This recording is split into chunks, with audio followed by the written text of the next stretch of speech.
Hello everybody, welcome to the next part.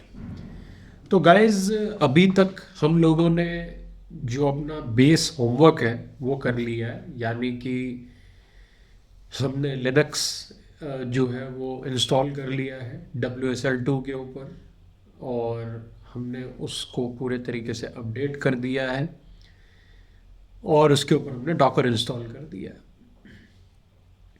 कुछ और tools भी हैं डॉकर के अलावा जो इंस्टॉल होने चाहिए, ज़रूरी है।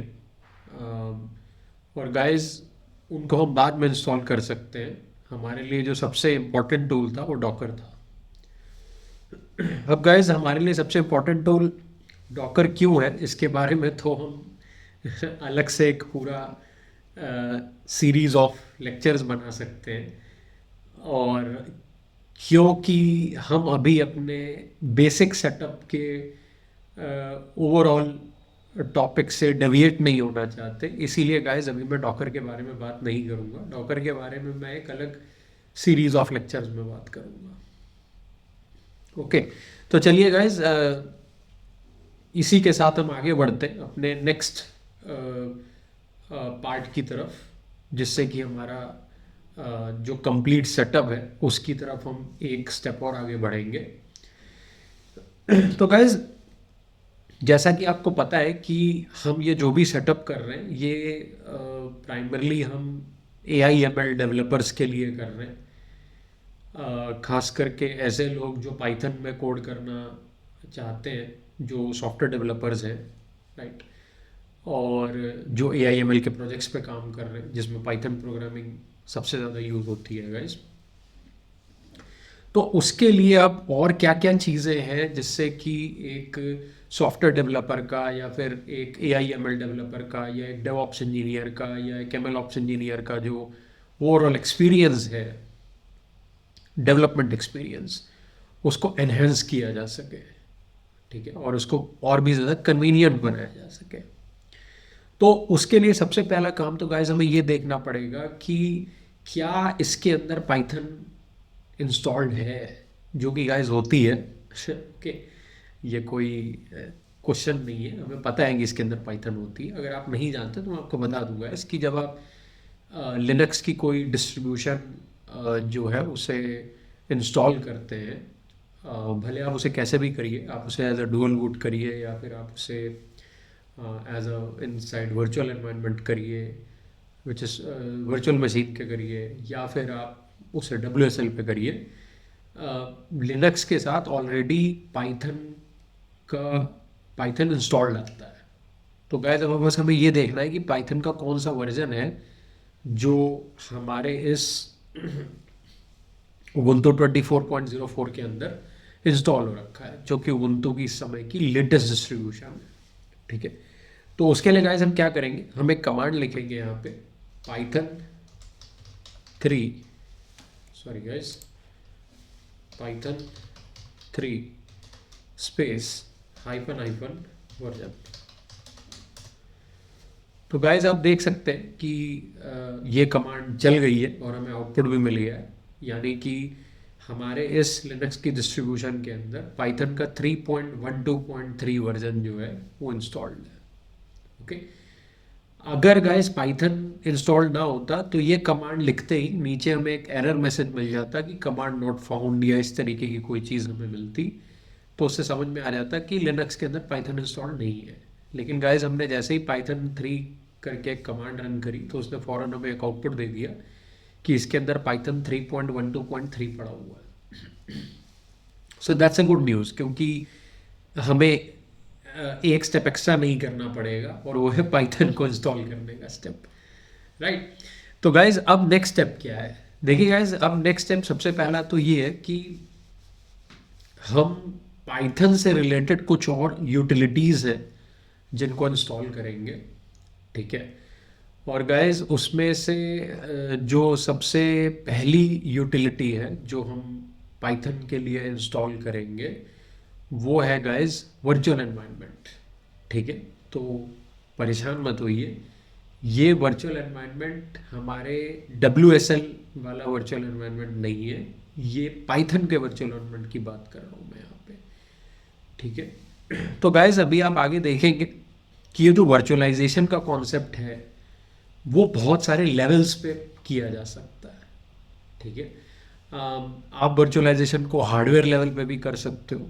अगर आपको याद हो तो मैंने इस सीरीज ऑफ लेक्चर्स के बिल्कुल पहले लेक्चर में बिल्कुल स्टार्टिंग में ही एक बात बोली थी कि मेक श्योर कि आप अपने सिस्टम के बायोस के अंदर जा करके हार्डवेयर वर्चुअलाइजेशन को एनेबल कर दीजिए।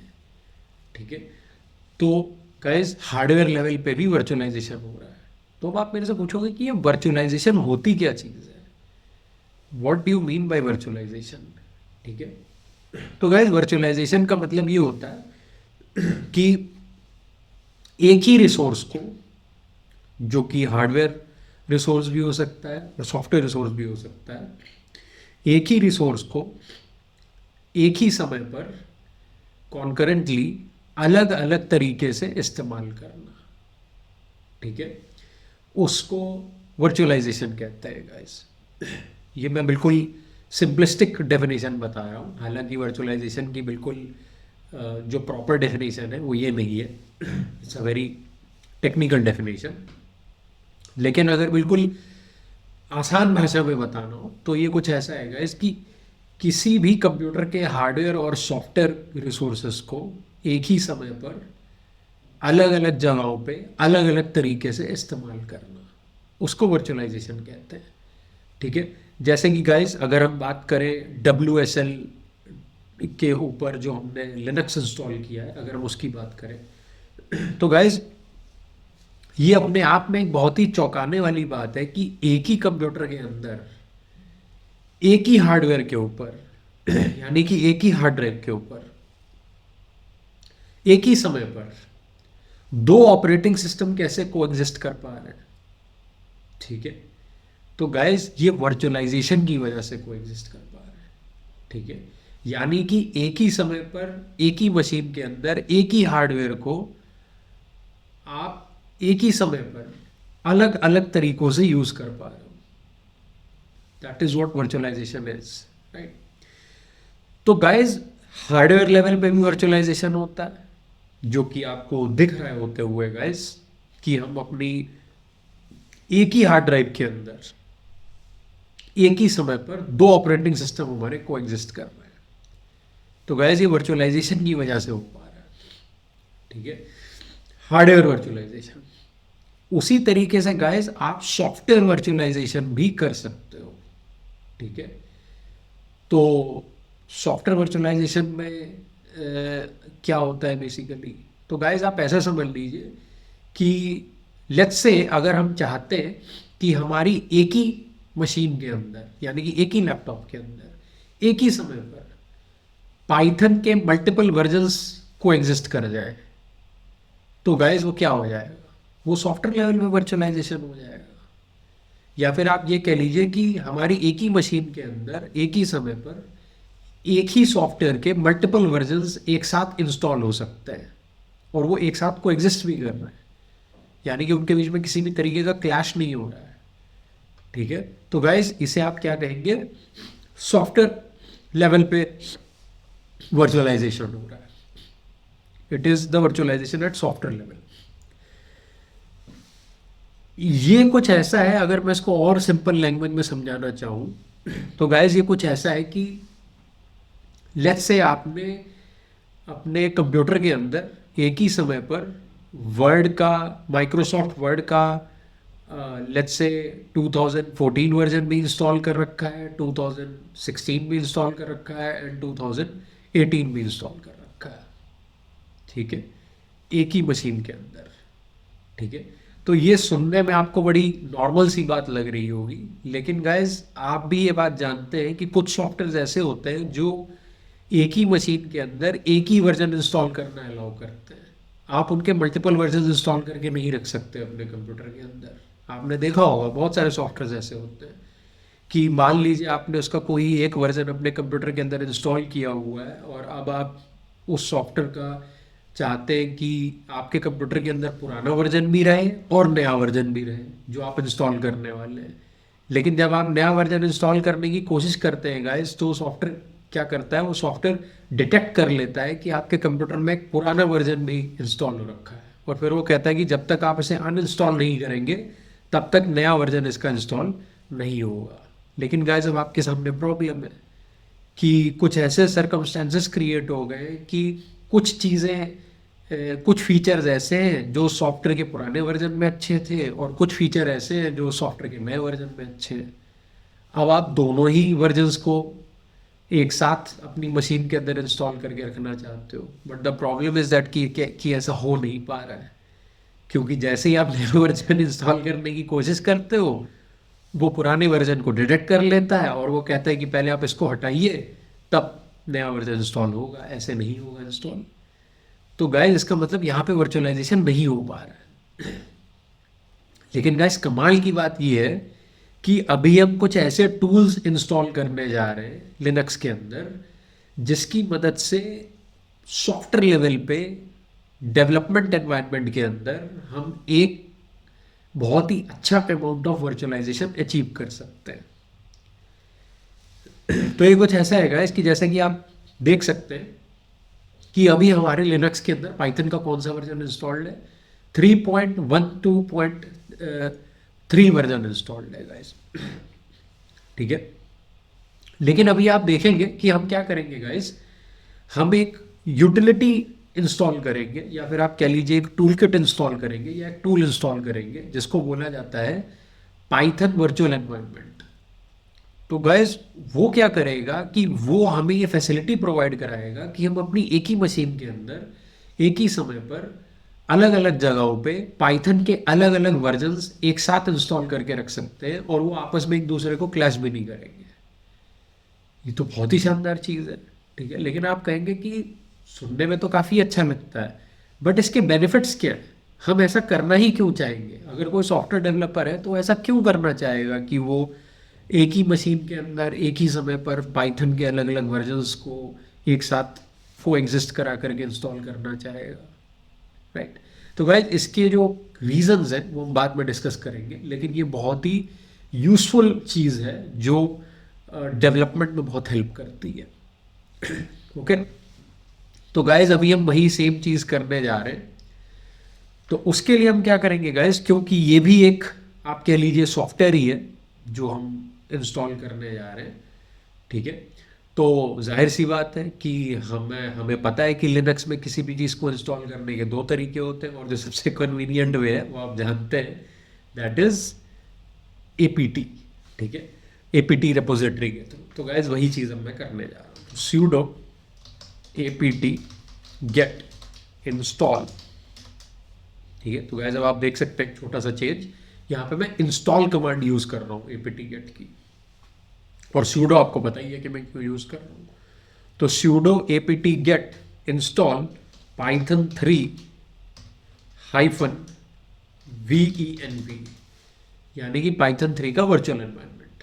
ये एक यूटिलिटी मान लीजिए या एक टूल मान लीजिए या फिर आप इसको एक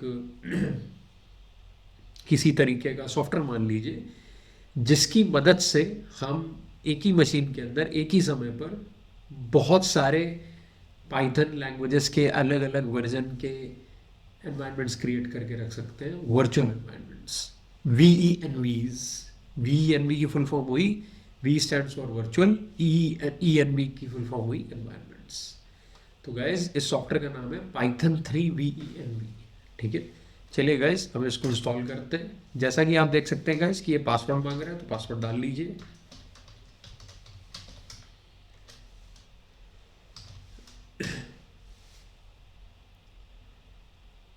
okay, and it is asking for downloading.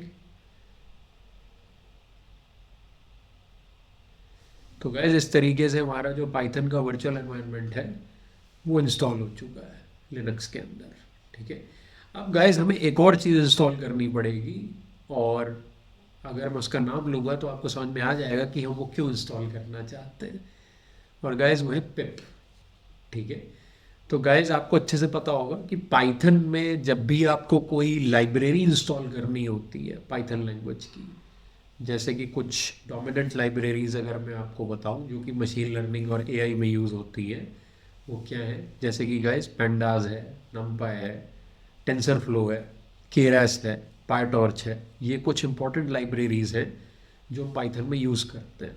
तो गाइस उन लाइब्रेरीज को इंस्टॉल आप कैसे करते हो, उनको आप पिप के थ्रू इंस्टॉल करते हो, PIP के थ्रू इंस्टॉल करते हो। तो गाइस ये भी एक यूटिलिटी है, एक टूल है या एक सॉफ्टवेयर है जिसके थ्रू हम पाइथन की जितनी भी ज़रूरी लाइब्रेरीज है जो हम अपने किसी भी AIML के प्रोजेक्ट को डेवलप करते समय यूज़ कर रहे हैं वो हम इंस्टॉल कर सकते हैं। तो गाइस उसके लिए अब हमें एक ये चीज़ भी इंस्टॉल करनी पड़ेगी। तो अगेन sudo, ठीक है, apt get install python 3 hyphen pip, ठीक है। तो गाइस जब आप इसे चलाएंगे तो ये अगेन आपसे इंस्टॉल करने को बोलेगा and then you have to press Y yes and it will start installing.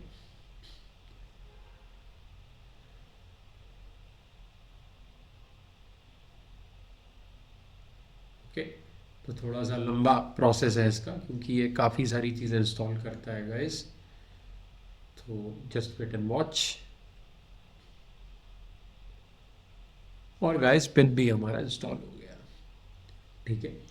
अब गाइस हमें एक लास्ट काम करना है कि ये सारी चीज़ें हमने कर तो ली लेकिन हमें कोड लिखने के लिए भी तो कुछ चाहिए।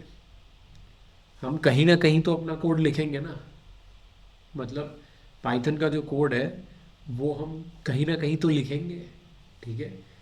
किसी ना किसी एडिटर में लिखेंगे या किसी ना किसी एनवायरनमेंट के अंदर लिखेंगे, कोई ना कोई फाइल होगी जिसके अंदर लिखेंगे, या कोई ना कोई आईडी होगा या एडिटर होगा जिसके अंदर हम लिखेंगे।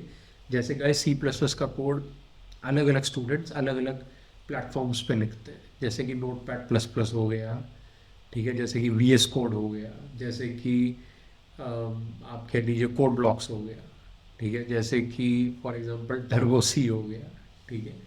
तो ऐसे अलग अलग प्लेटफॉर्म्स हैं, ठीक है।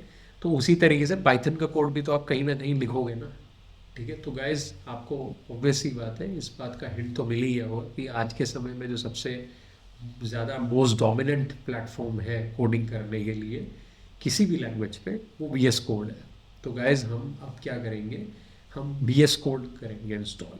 लेकिन गाइज VS कोड जो है वो हम थोड़ा अलग तरीके से इंस्टॉल करेंगे, और यहाँ पे गाइज हम करेंगे क्या कि हम विंडोज़ के अंदर VS कोड इंस्टॉल करेंगे और उसको ओपन करेंगे हम लिनक्स के अंदर, ठीक है। तो आप यहाँ पे VS कोड टाइप कर लीजिए, ठीक है, और मेक श्योर कि आप इंटरनेट से कनेक्टेड हो, ठीक है। तो गाइस आपका जो VS कोड है वो यहाँ पे इंस्टॉल हो जाएगा, आप डाउनलोड फॉर विंडोज़ कर लीजिए। आई गेस मेरे केस में जो VS कोड है वो पहले से ही पड़ा हुआ है, तो मैं काम करता हूँ, मैं पहले पुरानी इंस्टॉलेशन को जो है वो डिलीट कर देता हूँ ऐड एंड रिमूव प्रोग्राम्स में जा कर के, और जो नया वर्जन है VS कोड का मैं उसको इंस्टॉल करता हूँ। तो आई एम नॉट श्योर कि ये पड़ा हुआ है कि नहीं पड़ा हुआ है। एंड गाइस जैसा कि आप देख सकते हैं कि यहाँ पे ये शो तो कुछ भी नहीं कर रहा है कि यहाँ पे ये है भी ही नहीं, ठीक है। बट आई गेस अगर मैं इसको सर्च करूँगा गाइस तो ज़रूर यहाँ पे ये शो करेगा VS की जगह पे। No it's not showing anything. तो गाइस हमारे पास नहीं है VS कोड, ठीक है। तो अच्छी बात है कि हमारे पास नहीं है VS कोड क्योंकि हमें वैसे भी इंस्टॉल करना है। तो डाउनलोड फॉर विंडोज़ पे क्लिक कर दीजिए, और गाइस आप देखेंगे कि जो जो डाउनलोड है वो स्टार्ट हो जाएगा बेसिकली। और ये एक फ़ाइल है जो इंस्टॉल होगी हमारे केस में। मेरे ख्याल से ये जो फाइल है ये ऑलरेडी डाउनलोड हो चुकी है। And guys this file has already been downloaded. अब आप इस पर डबल क्लिक कर लीजिए और I accept the agreement, next, and C users AIML app data local programs, that's fine. Visual Studio Code, that's fine. Okay, register code, yeah, that's fine. Add to path, that's fine, install कर दीजिए guys. Okay, तो अब ये मेरे ख्याल से या तो नेट से इंस्टॉल कर रहा है या फिर इसके अंदर की जो फाइल्स थी उससे कर रहा है। तो गाइज आप एक हिसाब से कह लीजिए, देखिए ये हमारी लिनक्स में यही फाइल क्या हो जाती है, .deb फाइल हो जाती है। तो अभी हम विंडोज से कर रहे हैं। आप लॉन्च तो हटा ही दीजिए, फिनिश कर दीजिए इसको, और गाइज इसको हम कर देते हैं बंद, राइट। इसको भी हम क्लोज कर देते हैं। ओके, और अब गाइज जो वी एस कोड है हमारा वो यहाँ पे आ गया है। अगर आप यहाँ पे सर्च करेंगे वी एस कोड तो it is here actually, right. तो अब हमें करना क्या है गाइज, ठीक है, अब हमें कुछ नहीं करना है। सबसे पहला काम तो हमें ये करना है कि हमें चेक करना है कि वी एस कोड हम लिनक्स से एक्सेस कर पा रहे हैं कि नहीं कर पा रहे हैं। तो गाइज उसके लिए आपको क्या करना पड़ेगा, आप सिंपली कुछ मत करिए, यहाँ पे कमांड लिखिए कोड डॉट, ठीक है। एंड गाइज जैसा कि आप देख सकते हैं कि it is saying command code not found but can be install with sudo snap install code, right. तो हमें इसकी ज़रूरत नहीं है, आप यहाँ से एग्जिट कर जाइए, ठीक है। क्योंकि कभी कभार क्या होता है कि जब कोई सॉफ्टवेयर इंस्टॉल होता है ना तो उसके चेंजेस टेक प्लेस तब होते हैं जब आप शेल रीस्टार्ट करते हो। तो गाइज हमें शेल को रीस्टार्ट करना पड़ेगा, यानी कि एग्जिट करके वापस से स्टार्ट करना पड़ेगा। तो आप उबुंटू सर्च कर लीजिए स्टार्ट मेन्यू पे और आप चले जाइए इसके अंदर। एंड गाइज ये देखिए वापस हम यहाँ पे आ गए। अब गाइज अगर आप कोड लिखेंगे कोड डॉट, तो यहाँ पे आप देख सकते हैं गाइज डू या, तो गाइज आप देख सकते हैं यहाँ पे हमारा जो वी एस कोड है वो ओपन हो गया है, ठीक है। जो वी एस कोड है वो ओपन हो गया है गाइज यहाँ पे, ठीक है। तो इसका मतलब हमारा जो इंस्टॉलेशन है वो सक्सेसफुल हो गया, क्योंकि अब हम लिनक्स से भी वी एस कोड को खोल पा रहे हैं, ठीक है। तो गाइज इस तरीके से आप एग्जिट कर जाइए अभी तो यहाँ पे। तो इस तरीके से आप लिनक्स से वी एस कोड को ओपन कर पा रहे हैं। तो गाइज ये वो कमांड है जिसके through V S code open होगा लिनक्स के अंदर, ठीक है। एक बार आपको शेल टर्मिनल एग्जिट करके क्लोज करना पड़ेगा, वापस आप इसको टर्न ऑन करेंगे, वापस आप कोड स्पेस डॉट कमांड डालेंगे लिनक्स के टर्मिनल पे, तो आप देखेंगे कि जो आपने वी एस कोड विंडोज़ के अंदर इंस्टॉल किया था वो लिनक्स से ओपन होगा, ठीक है। That's wonderful, right. That's it guys, यानी कि हमारे पास वो सारी नेसेसरी चीज़ें हैं जिसके थ्रू हम AI/ML का डेवलपमेंट बहुत ही कन्वीनियंट तरीके से कर सकते हैं, ठीक है। तो गाइज अब आने वाले कुछ लेक्चर्स में मैं आपको एक प्रॉपर स्ट्रक्चर बताऊंगा एक AI मशीन लर्निंग प्रोजेक्ट का, कि एक प्रॉपर स्ट्रक्चर कैसे सेटअप किया जाता है एक AI मशीन लर्निंग प्रोजेक्ट का, ठीक है। और ये अपने आप में एक बहुत ही कन्वीनियंट तरीके की चीज़ होगी जो आप देखेंगे, जिसको आप अपने किसी भी प्रोजेक्ट को बनाने के लिए फॉलो कर सकते हैं, ठीक है। तो that's it for this lecture guys, और मैं इस टर्मिनल को यहाँ से एग्जिट कर देता हूँ। Thank you guys.